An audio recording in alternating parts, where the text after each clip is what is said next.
बिस्मिल्लाहिर्रहमानिर्रहीम। अस्सलाम वालेकुम फ्रेंड, क्या हाल है? उम्मीद करती हूँ सारे ठीक ठाक होंगे। अल्लाह मियाँ आप लोगों को हंसता बसता अपने घरों में आबाद रखे। आज आपके साथ एक न्यू रेसिपी और बहुत ही डिफरेंट साग बना रही हूँ। तारा मीरा का साग, जुमया का भी कहते हैं, तारा मीरा का भी। और ये ब्लड साफ़ करने का ऐसे एक टोनर है कि आप यकीन करें कि आप 2 दफ़ा ये खाएंगे तो आपका ब्लड बिल्कुल साफ़ हो जाएगा। ब्लड में जितनी भी गलाजत होती है, गंदगी होती है, ये साफ़ कर देता है। अगर किसी को एलर्जी हो तो ये एलर्जी के लिए भी बहुत अच्छा है। तो मैंने ये 1 kg लेके इसको साफ़ करके इसकी मोटी डंडल हटा के, मैंने कहा फिर बहुत ज़्यादा लेंथी वीडियो हो जाती है तो 15 मिनट की 20 की मैं बनाऊं, तो इससे बेहतर है कि इसको मैं साफ़ करके, साफ़ करना हर किसी को आता है, और इसको खुले पानी में बॉयल करके और फिर इसको हल्का हल्का पानी छान के तो हल्का हल्का इसको कूट ले।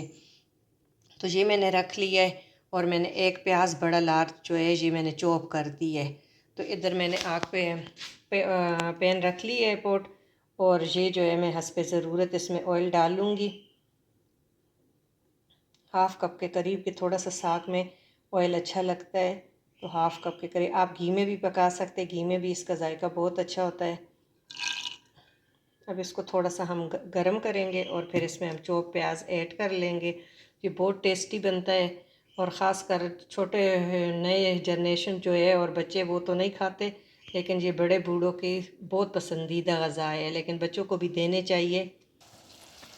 प्याज हमारे बिल्कुल ही बस गोल्डन के साइड पे होने, बहुत ज़्यादा गोल्डन नहीं करने के, साग में थोड़ा सा ऐसे सोते टाइप के, लेकिन ये है कि खूब पकाना है कि इसका कच्चापन ख़त्म हो जाए। अब गोल्डन की तरफ जा रहे हैं तो इसमें मैं 1 टेबल स्पून अब जिंजर गार्लिक पेस्ट डाल लूँगी। इसको भी भूनेंगे तो इसके साथ ही प्याज का कच्चापन और लहसुन का कच्चापन ख़त्म हो जाएगा।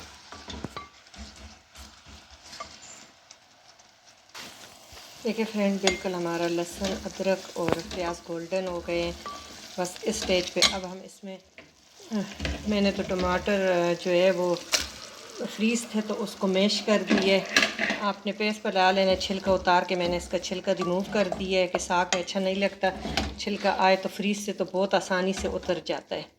और इसमें हम अब 2-3 बस बेसिक मसाले हैं, बहुत ज़्यादा मसालों वाला भी नहीं होता। तो ये हम इसमें 1 टीस्पून कुटी लाल मिर्चें, थोड़ी सी ज़्यादा डालती हूँ कि ये थोड़ा सा स्पाइसी अच्छा लगता है।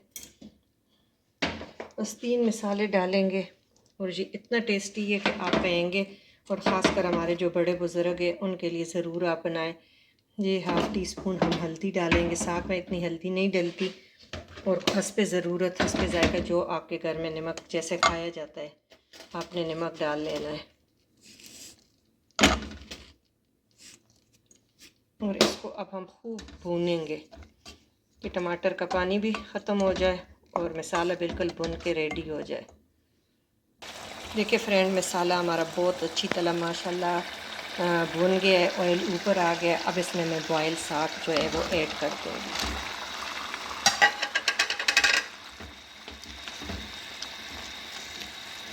और इसको हम थोड़ा थोड़ा पानी मिला के भूनते जाएंगे। देखिए फ्रेंड, ये बिल्कुल सूख गया है और भुन गया है। अब इसमें मैं 1 कप दूध ऐड कर लूँगी। इस दूध से जो है ना इसका बहुत अच्छा जायका आ जाएगा, क्योंकि इसमें थोड़ा सा कड़वापन होता है, तो वो दूध की वजह से इसकी क्रीमी जायका हो जाता है, और जब आपको खाएंगे तो आपको बहुत ही ज़्यादा ये पसंद आएगा। ऐसे अगर कैमरे के लिहाज से ऐसे देखें तो बहुत प्यारा ग्रीन कलर है, लेकिन कैमरे में थोड़ा सा ब्राउनिश आ रहा है, क्या पता क्यों।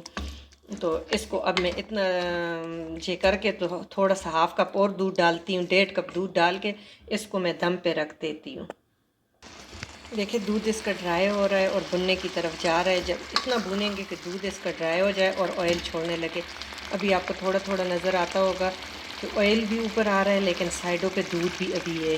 तो दूध हम बिल्कुल इसका ड्राई करेंगे और इसमें क्रीमी टेक्सचर आ जाएगा, और इसका जायका ऐसे होगा जैसे आपने इसमें क्रीम मलाई ऐड की हो। तो ज़रूर आप लोगों ने ये रेसिपी ट्राई करनी है।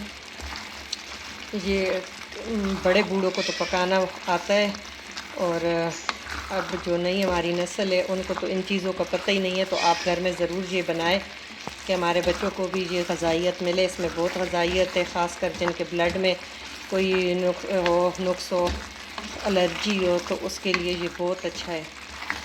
बवासीर के मरीज़ों के लिए ये तारा मीरा का साग और तारा मीरा के बीज बहुत अच्छे हैं, वो भी लेने पड़ते हैं, तो बहुत अच्छे हैं। और ये बस भुनता जा रहा है, इसको अब खूब भूनूंगी कि ये ऑयल छोड़ दे। बाकी बस हमारा साग रेडी है, थोड़ा सा भूनेंगे, 5-10 मिनट लगेंगे। कि 1.5 कप दूध डाला था, अब आपको नज़र आ रहा है, देखें ऑयल ऊपर आ रहा है और दूध हमारा बिल्कुल ड्राई हो रहा है। देखिए फ्रेंड, माशाल्लाह हमारा ऑयल छोड़ दिए पैन ने, देखें आपको नज़र आ रहा है ऑयल हो गया सेपरेट। अब हमारा साग बहुत माशाल्लाह बहुत अच्छी खुशबू आ रही है और बहुत अच्छी तरह भुन चुका है। अब इसको मैं डिश आउट कर लूँगी। और आपको अगर रेसिपी मेरी अच्छी लगे तो आपने लाइक करना और सब्सक्राइब करना ना भूलिएगा। और ये ज़रूर अपने बच्चों को दें, ये ग़ज़ाइयत से भरपूर है। Thank you for watching. अल्लाह हाफिज़।